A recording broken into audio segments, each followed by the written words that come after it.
Your brain is working overtime right now. You know the answer, but the English words just won't come out. Sound familiar? By the end of today's episode, you'll know exactly what to say in a job interview in English, from the first hello to the final question. Let's get into it. That's such a real feeling. And welcome, everyone. I'm so glad you're here with us today. It's a big topic. It really is. And honestly, I remember the first time I had to do an interview in English. I practiced for days. I wrote everything down. And then the interviewer asked me one question I didn't expect, and I just froze. Oh no, what did you do? I said, that's a great question, and bought myself about 5 seconds. It actually helped. We'll talk about that trick later. I love that. So yes, today's episode is all about job interviews in English. We're going to teach you the real phrases people use, not textbook English, real natural English. By the end of this episode, you'll know how to introduce yourself confidently, how to answer the 3 most common interview questions, and how to close the interview the right way. Plus, we'll show you the mistakes that can really hurt your chances and how to fix them. Before we jump in, we want to hear from you. Have you ever had a job interview in English? How did it go? Tell us in the comments. Was it scary? Was it okay? We'd love to know. And if this kind of real, practical English is what you need, please like this video and subscribe to Master English Talks. We make these episodes every week, just for you. All right, let's start from the very beginning. What happens the moment you walk in the door? Okay, so the interview starts before you even sit down. The moment you walk in and say hello, that first impression matters so much, and a lot of learners make it harder than it needs to be. Right, so let's keep it simple. When you meet the interviewer, you can say, "Good morning, it's nice to meet you," or "Hello, I'm really happy to be here." Clean, confident, easy. And here's a small but important tip. When they say, "How are you?" don't just say, "Fine," say, "I'm doing well, thank you, and you?" That tiny addition shows you're engaged. It shows good social English. Exactly. And then comes the big moment, the very first real question. Almost every interviewer starts with this one. Ready? Tell me about yourself.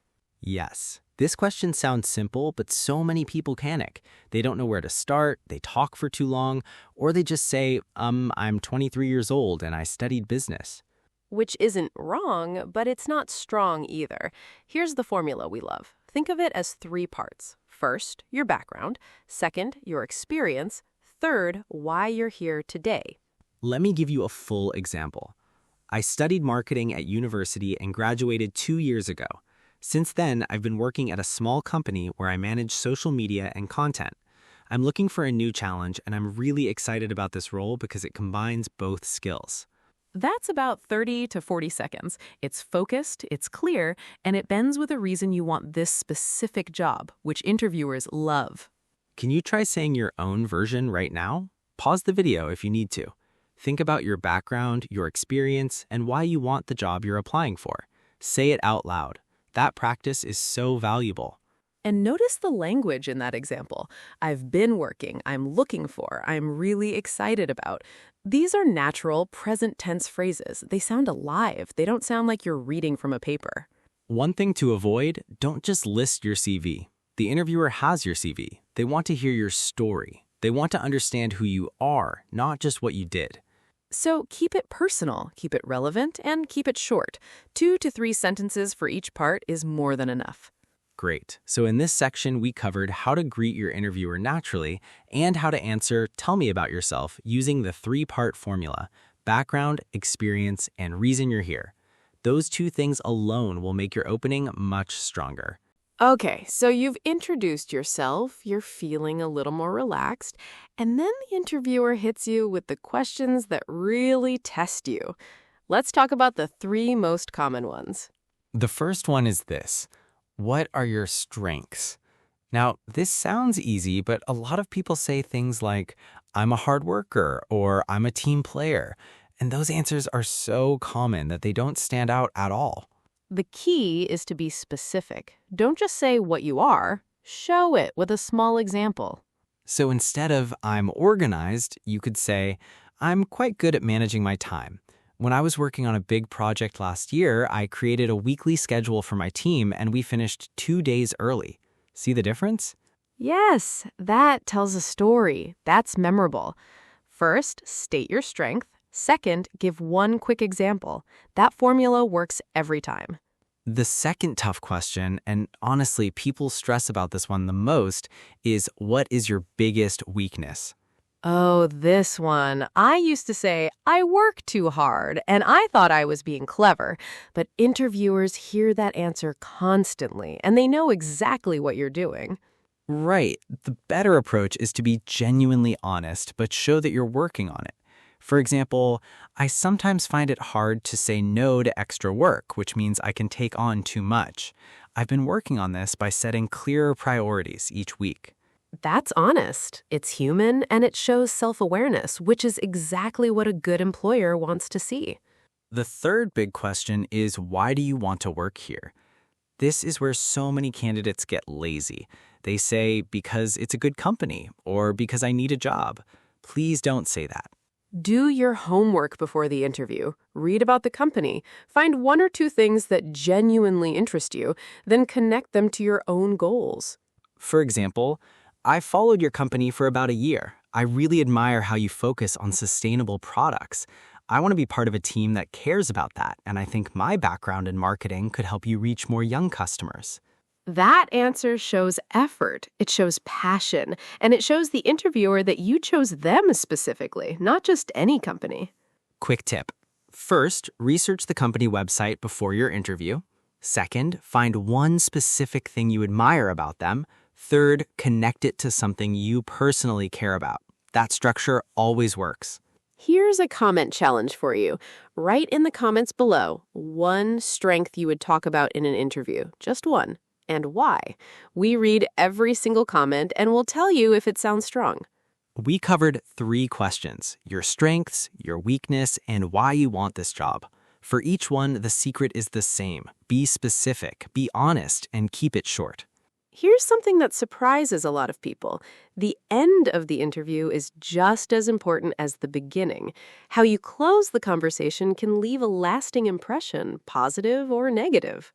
And there's one moment near the end that almost every learner wastes. The interviewer asks, "Do you have any questions for us?" And the candidate says, "No, I think that's everything." Oh, that's such a missed opportunity. When you say no questions, the interviewer might think you're not really interested, or that you didn't prepare, or that you're just happy to accept whatever they offer. But asking a good question, that shows curiosity. It shows confidence. It tells the interviewer that you're thinking seriously about this role.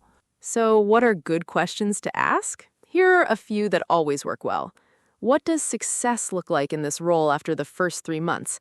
That shows you're thinking about results. Or, what do you enjoy most about working here? That's a warm, human question, and interviewers usually love it because it gives them a chance to talk positively about their company. Another good one, what are the next steps in the hiring process? This is practical and professional. It shows you're organized and you're taking the process seriously. Now, there are also some questions you should avoid, at least in the first interview. Things like, how much will I earn, or how many days of holiday do I get? Those questions are fine eventually, but asking them too early makes it look like that's all you care about. Save the salary question for when they've offered you the job or when they bring it up first. And then, before you leave, you need a strong closing line. Something like, "Thank you so much for your time today. I really enjoyed learning more about the company and the team. I hope to hear from you soon." Simple, warm, professional. That's all you need. You don't have to be fancy. You just have to be genuine. Let's do a quick speaking practice. I'll be the interviewer. Ready? Ready. Do you have any questions for us? Yes, actually. I'd love to know, what does success look like in this role after the first 6 months? Great answer. Now you try it, listener. Pause right now and say your own question out loud. Which question would you ask? Say it. Practice it. It will feel so much more natural when the real moment comes. Remember, the goal isn't to ask a lot of questions. 1 or 2 really good questions is perfect. Quality always beats quantity. So in this section, we covered how to close the interview well, how to ask questions that impress, and why the final minute of your interview matters just as much as the first. Don't throw away those last moments. Use them. Okay, let's be honest with each other for a minute. We've all made interview mistakes. I once said, "I'm very good at working under pressure," and then completely blanked on a follow-up question. The irony. And I once apologized about 5 times in one answer. I kept saying sorry every time I paused to think. It made me sound really unsure of myself. So let's talk about the most common English learners' mistakes in job interviews and exactly how to fix them. Mistake number 1, saying, "I don't understand," and stopping there. If you don't understand a question, it's completely okay, but don't just freeze. Instead, say, "Could you please repeat that?" Or, "Sorry, could you say that in a different way?" That's professional. That's natural. And honestly, asking for clarification is a sign of good communication, not weakness. Native speakers do it too. Mistake number 2, using very informal language.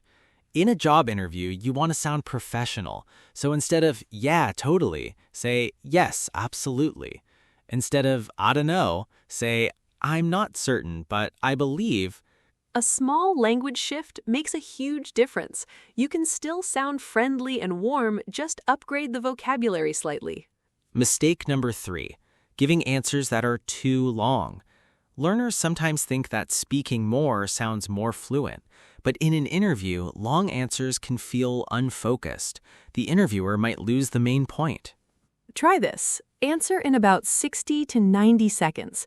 If you feel like you need to keep talking, stop and ask, "Would you like me to give more detail?"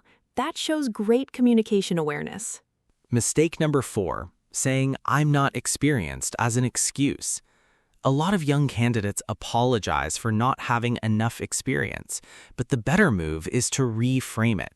Instead of "I don't have much experience," say, "I'm eager to learn and I pick up new skills quickly. Here's what I've done so far."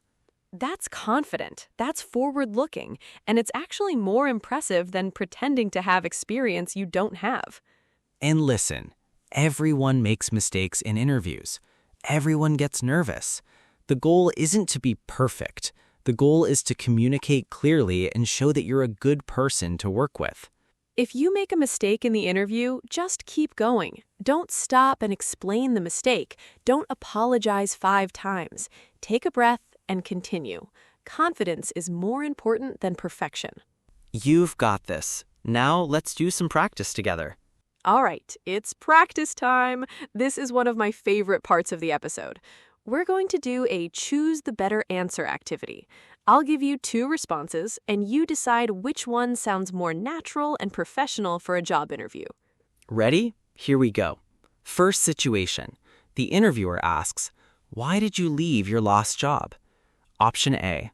"I left because my boss was really annoying and the pay was bad." Option B. "I was looking for a new challenge and a chance to grow in a different environment." Option A, right? It's honest, but it's negative, and you never want to speak badly about a previous employer in an interview. Option B focuses on your growth. That's the right answer. Second situation. The interviewer asks, "Are you comfortable working in a team?" Option A. "Yeah, sure, I guess. I like working with people sometimes." Option B. "Yes, I really enjoy collaborating with others. In my last role, I was part of a small team and we supported each other a lot." Option B, right? It's confident, specific, and it gives a quick example. Notice how option A sounds uncertain, even though the person probably is a team player. The language choice matters. Mistake number 3. The interviewer says, "We need someone who can work under pressure. Can you handle that?" Option A. "I hope so. I think I'm okay under pressure, usually." Option B. "Yes, I work well under pressure. When I had a tight deadline last semester, I stayed organized and delivered the project on time." Option B every time. It doesn't just say yes, it proves yes. That little example makes all the difference. Now, your challenge. Create your own answer to this question. Where do you see yourself in 3 years? Write it in the comments below. We want to read your answers. There's no wrong answer. We just want you to practice speaking and writing naturally. Speaking out loud really helps. Say your answer to a friend. Say it to your mirror. Say it to your cat. Anywhere. The more times you say these phrases, the more natural they feel in the real interview room. Remember, a good interview answer doesn't have to be perfect. It has to be clear, confident, and genuine. Real conversation always beats a memorized speech. Wow, we covered so much today. I'm genuinely excited for anyone who goes into an interview after listening to this episode. You are so much more prepared than you were 20 minutes ago. Let's do a quick recap. First, we talked about how to start the interview well, greeting your interviewer naturally and using the 3-part formula for tell me about yourself: background, experience, and why you're here. Second, we went through the 3 hardest questions: your strengths, your weakness, and why you want this job. And we learned that specific story-based answers always beat generic ones. Third, we covered how to close the interview with confidence, asking 1 or 2 smart questions and leaving with a warm, professional closing line. And we talked about common mistakes and how to avoid them. Don't apologize too much. Don't speak badly about past employers. Don't give super long, unfocused answers. Just be clear, be honest, and be yourself. Here's a question for you to think about before your next interview. What is one thing about yourself that you want the interviewer to remember? Just one thing. Write it in the comments. We'd love to read it. And if today's episode helped you even a little bit, please give it a like. It really helps us reach more English learners like you. Share it with a friend who has an interview coming up. And if you haven't already, subscribe to Master English Talks. We're here every week with practical English that actually works in real life. You don't need to be perfect to get the job. You need to be prepared, confident, and genuine. And now you're all 3. You've got this. Thank you so much for spending this time with us today. We'll be back very soon with another episode. Until then, keep speaking, keep practicing, and see you next time.